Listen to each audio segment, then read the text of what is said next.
Olá meus amigos, tudo bem? Meu nome é Charles Teixeira Chaves e eu vou trabalhar com vocês em medidas cautelares no processo penal. Qual que é o objetivo de gravar esse curso? Justamente para facilitar essa interlocução, né? Nós estamos passando esse momento de pandemia, de vírus, né? E aí nós estamos reclusos dentro de casa e vamos tentar trabalhar e abordar esse assunto através desse vídeo. Eu peço desculpa, né? Porque pode ser que saia algum som de um vizinho, de um cachorro, qualquer barulho que possa incomodar um pouco, né? Mas é que nós estamos improvisando. Então vamos lá. Qual que é o tema que a gente vai trabalhar? É medidas cautelares no processo penal. E esse tema é extremamente importante porque está ligado justamente com o modelo de prisão.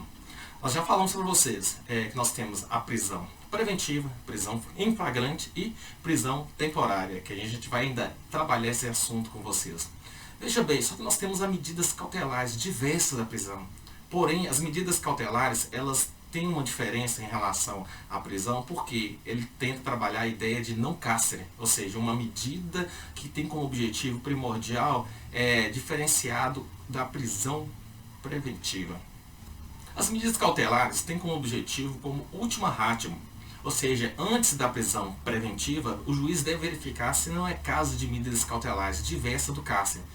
Ora, professor, o que é uma medida cautelar diversa do cárcere? A pessoa não vai presa, ela não vai para a cadeia, porém ela vai ter uma restrição de liberdade diversa do cárcere. Então, qual que é o objetivo do legislador? O legislador percebeu, por exemplo, se a pessoa pode ficar com medida cautelar ao invés da prisão preventiva, é um bom caminho, é um mecanismo que deve ser observado antes pelo juiz. As medidas cautelares diversas da prisão, ela tem alguns requisitos, e são requisitos semelhantes à da prisão preventiva. Nós temos o chamado fumus comitis delito, que é a aparência do delito, do fato delituoso, e o periculo libertatis. Esse periculo libertatis decorre justamente do estado do perigo de se manter a pessoa em liberdade. O juiz deve verificar nas medidas cautelares se tem os seus requisitos ou não. Alguns desses requisitos são requisitos da própria prisão preventiva. A gente vai detalhar que alguns dos requisitos da medida cautelar estão também elencados na prisão preventiva. Mas muitas das vezes o juiz percebe que não é caso de prisão preventiva. Então ele dá uma chance para aquela pessoa, para ela receber uma medida cautelar ao invés de ser preso. Agora no crime de abuso de autoridade, se tornou obrigatório o juiz, toda vez que verificar que é caso de medidas cautelares, ele deve deferir. A gente tem lá o artigo 9º, o inciso 2º, que o juiz deve substituir a prisão preventiva por medidas cautelares sempre que for possível, sempre que for manifestamente cabível. Então nós temos também agora uma tipificação do crime, que vai obrigar o juiz a verificar se for caso de medidas cautelares. Professor, as medidas cautelares têm requisitos? Nós já falamos que ela é diversa do cárcere. Quais são essas medidas cautelares? Elas são 319. E a gente vai falar daqui a pouco todos os casos de medidas cautelares. Mas ela tem dois requisitos. A gente vai verificar no artigo 282 do CPP que as medidas cautelares elas têm dois requisitos. E algum desses requisitos se assemelha à prisão preventiva. Veja bem, nós temos o primeiro requisito, necessidade. Está lá previsto no artigo 282. Professor Charles, o que seria necessidade? A necessidade é o requisito para a aplicação da lei penal. Veja bem, nós temos lá com as garantias, né? Garantia da aplicação da lei penal lá com o requisito da prisão preventiva. Bem como para investigação ou instrução criminal. Então, o juiz ele deve verificar o caso, se o caso é de necessidade. E para verificar se o caso é de necessidade, tem que verificar se encaixa na aplicação da lei penal ou para garantia da investigação ou da instrução criminal. A gente vai perceber que o legislador, no artigo 282, excluiu a garantia da ordem pública e a garantia da ordem econômica. Então, nem a garantia da ordem pública, nem a garantia da ordem econômica está como requisitos das medidas cautelares. Apenas a garantia da aplicação da lei penal, bem como também a garantia da investigação ou da instrução criminal. Então, esses são os primeiros requisitos. Então, nós temos requisito necessidade com dois requisitos lá das garantias da prisão preventiva. Ora, ainda tem outro requisito, que é a adequação. Então o juiz tem que verificar, além da necessidade, também se o crime se adequa. Se há uma adequação para receber a medidas cautelares. E essa adequação ela é verificada em quais requisitos? São requisitos subjetivos que o juiz deve analisar. Primeiro requisito da adequação, se a medida tem como objetivo observar o quê? A gravidade do crime. Então, o juiz tem que observar qual foi a gravidade do crime para poder se vai deferir ou não medidas cautelares. Porque aqui nós estamos falando de uma medida diversa do cárcere, diversa da cadeia, diversa da prisão. Ok? Porém, ela é restritiva de liberdade. Outro fato também que deve ser observado é a circunstância de como foi ocorrido o fato criminoso. Então as circunstâncias, as condições pessoais do indiciado também é outro requisito. Então tem que se observar tudo, a vida passada, o comportamento, a circunstância e como ocorreu o crime. Então dentro da equação nós temos 3 critérios: gravidade do crime, circunstância do fato e condições pessoais do indiciado ou do investigado ou do acusado. Ok? Então tendo esses 2 requisitos que devem ser analisados dentro da medida cautelar. Quando ocorre a prisão em flagrante, o juiz também, ao receber os autos de prisão em flagrante, estou falando lá do artigo 310, ele deve verificar se é caso de medida cautelar antes de decretar a prisão preventiva. Nós já falamos que é crime se o juiz verificar que é caso de medida cautelar e ele não substituir por medida cautelar e decretar a prisão preventiva. Desde que seja claro e evidente isso, lógico, né? Mas quando o juiz lá na prisão flagrante recebe o auto de prisão flagrante, ele deve verificar se é caso de medidas cautelares. E ao verificar se é caso de medidas cautelares, então ele tem a possibilidade ou de converter a prisão em flagrante em prisão preventiva ou verificar que é caso de medidas cautelares. Muitas das vezes nós temos os requisitos lá do artigo 313, que para justificar a prisão preventiva tem que ter crimes que encaixem no artigo 313. E aí, algumas das situações não é o caso. E aí o juiz, percebendo que o comportamento da pessoa se encaixa nas medidas cautelares, ele vai, e por questão até de prudência, ele decreta medidas cautelares, justamente para inibir um possível comportamento e até mesmo porque não se encaixa com a medida da prisão preventiva. A gente vai perceber que o 313, que é requisito também da prisão preventiva, ele pode ser não analisado quando há um descumprimento reiterado das medidas cautelares. Aí sim o juiz pode decretar a prisão preventiva pelo descumprimento das medidas cautelares. Então a gente vai analisar isso logo para deixar bem claro. As medidas cautelares, então, elas têm que ter uma análise.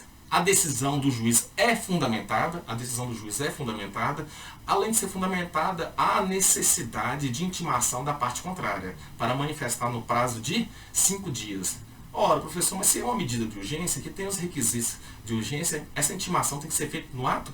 Não, muitas das vezes essa intimação ela pode ser feita a posteriori. Aí nós temos a figura do chamado contraditório o quê?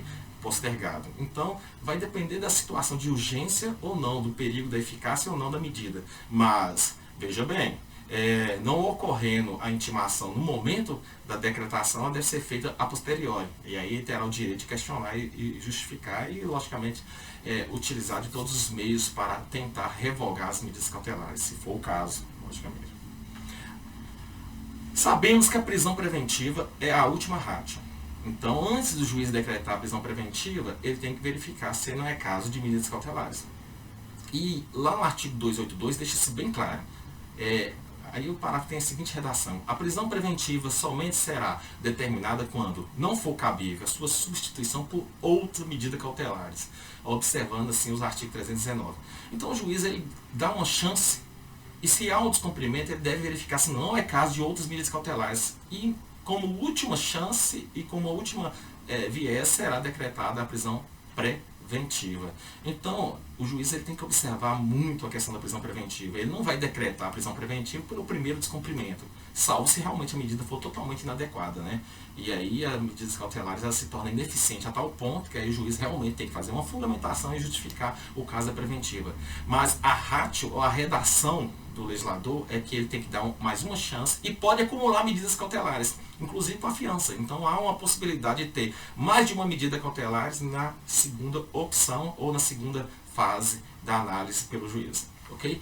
E aí eu tenho a ideia do descumprimento das medidas cautelares. Uma vez concedido as medidas cautelares, ocorrendo o descumprimento, aí vocês vão falar, descumpriu as medidas cautelares, já decreta a prisão preventiva. Ora, não é bem isso. A redação lá do artigo 282, parágrafo 4, coloca que o juiz não poderá fazer isso de ofício. Agora tem uma grande mudança aí com a lei 13.964, né, o pacote anticrime. Então agora o juiz não pode fazer isso de ofício, ele tem que ser provocado pelas partes, pelo juiz, mediante requerimento do assistente da acusação, do querelante e assim por diante.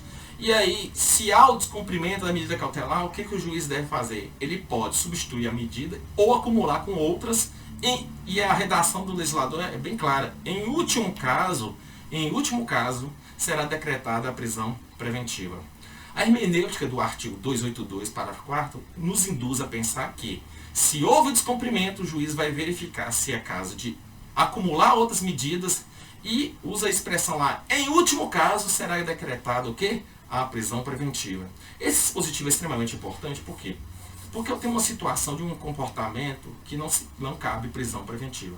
Por exemplo, o legislador lá no artigo 303 fala que só cabe prisão preventiva quando é crime, quando a pena máxima for superior a 4 anos. E o crime praticado é de 2 anos. Ele não é reincidente crime doloso, ele não praticou crime contra menor, criança, vulnerável, mulher, idoso, ou seja, não há um encaixe nos requisitos 313. E aí o juiz concede as medidas cautelares. Caso ocorra o descumprimento dessas medidas cautelares e dando mais uma chance e ocorrendo novamente um novo descumprimento, aí sim pode se decretar a prisão preventiva, mesmo com a ausência dos requisitos 313. Então nós temos esse dispositivo extremamente importante. Nós falamos a ideia de que o reincidente, né, aquela pessoa o pau que nasce torto, que não vai se endireitar, e o juiz realmente tem que se decretar da prisão, porque aí o comportamento da pessoa é propício para o crime, para a prática reiterada do crime.